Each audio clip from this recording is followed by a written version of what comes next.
चंद्रशेखर बावनकुळे यांच्या उपस्थित छत्रपती संभाजीनगरमध्ये महानगरपालिका निवडणुकीच्या अनुषंगानं बैठक होताना आपल्याला पाहायला मिळतात। आपल्यासोबत भाजपाचे नेते खासदार अशोकराव चव्हाण आहेत। काय सांगाल साहेब, आज मोठी बैठक पार पडली, नांदेड महानगरपालिकेच्या अनुषंगानं चर्चा झाली, काय चर्चा झाली?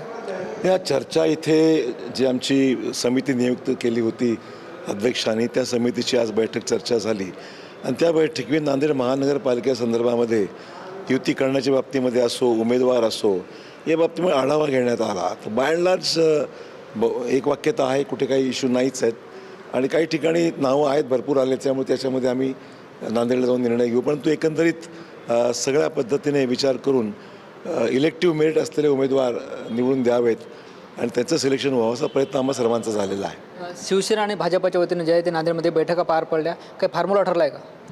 नाही, त्यांची चर्चा आमची सुरू आहे अद्याप, म्हणजे त्याला बऱ्यापैकी गती मिळालेली आहे, अद्याप अंतिम व्हायची आहे, पण आम्ही आशावादी आहोत की शिवसेनेबद्दल आमची युती होईल। माहिती अशी मिळते की किमान शिवसेनेला नांदेड उत्तर आणि दक्षिण मिळते, किमान 28 जागा तरी त्यांचा आग्रह आहे।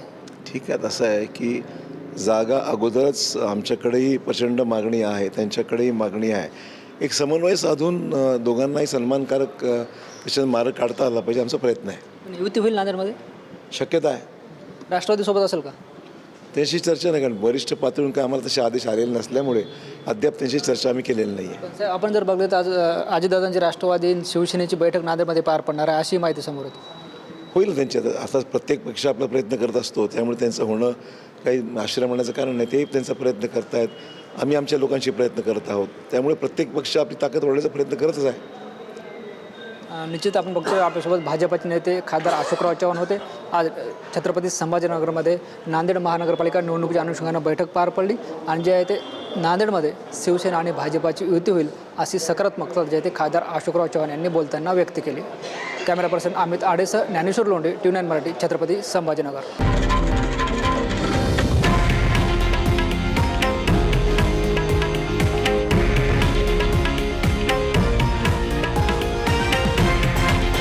हे आहे देशातील नंबर 1 न्यूज नेटवर्क आणि आपण पाहत आहात TV9 मराठी, एकमेव।